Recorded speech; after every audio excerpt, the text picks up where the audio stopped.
Mga kapuso, matindi ang plot twist sa isa sa mga 2026 Physician Licensure Examinee. Wala ang pangalan niya nang ilabas ang listahan ng mga nakapasa.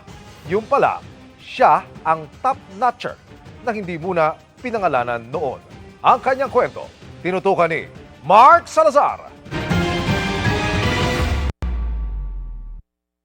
Ang top-notcher sa 2026 Physician Licensure Exam, name withheld lang ang nakalagay nung una. Finally, pinangalanan na siya ng Professional Regulation Commission o PRC, si Dr. Erwin Ken Parchaso. They told me the reason why my name was withheld. Sabi nila is mataas lang talaga daw yung pagitan between the first and the second. So they were kinda alarmed. Kumbaga parang ang taas masyado teka muna. Check Yeah. sa history ba? Ikaw lang ba naka 95? I'm not sure. Ng examination mo?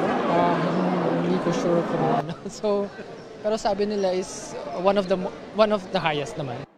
Nag-oath taking kanina si Erwin kasama ang mahigit 1,000 iba pang bagong mga doktor. Pero bago ang tagumpay ni Erwin, dumaan muna siya sa lowest point sa pagduda sa sarili at pagsuko. Sa kanyang unang try daw sa licensure exam, sumabay ang balitang magiging tatay na siya habang hindi pa siya handa. During the exam, medyo ang focus ko wala na sa exam. Ang focus ko nasa girlfriend ko na she was pregnant. And then, ayun, hindi namin planado.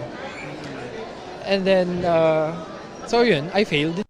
Pero sa kanyang talumpati, sinabi ni Erwin na hindi niya ipagpapalit ang nabuo niyang pamilya sa pagbubuntis ng asawa kapalit ng mailap na lisensya. Sa pangalawang subok, nag-back out siya sa kawalan naman ng kumpiyansa sa sarili. Hindi na ako confident mag-exam kasi parang sa mindset ko as time goes by, parang nakakalimutan ko na yung mga inaaral ko. And then, ayun, so minsan, kausap ko na lang si wife na mag-exam pa ba ako? Ito, ganyan. You're beginning to doubt yourself. Yeah. Confidence mo wala na? Parang wala na. Parang pababa na. Kasi meron yung mga sinasagutan ko mga samplex din noon. Ang bababa na nakukuha ko. So kahit na nag-aaral ako, parang sabi ko, ano ba tong question na to? Di ko maintindihan. Sa pangatlong subok siya, naniwalang kaya niya. Pero Nung lumabas na yung results, wala yung pangalan ko. So ayun, umiyak ako. Di ko na alam yung gagawin ko. Minura ko yung top 1 kasi baka ito yung baka mataas yung score niya kaya parang nawala ako sa curve. Natanggal ako, kumbaga.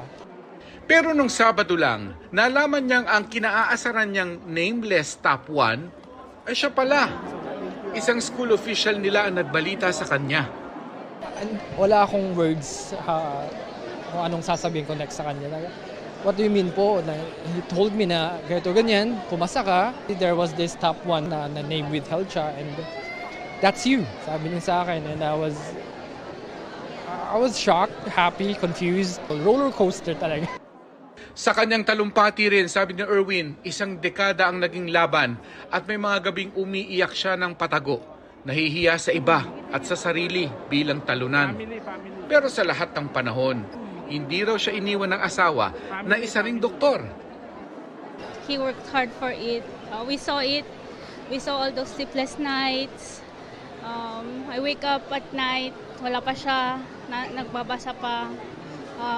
Babangon siya maaga, pupunta sa review center. He always shows up.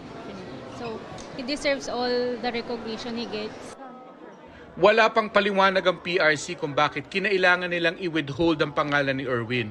Pero sabi ng Philippine Medical Association, mataas nga kasi talaga ang score ni Erwin at hindi naman first time nag-withhold ng resulta ang PRC.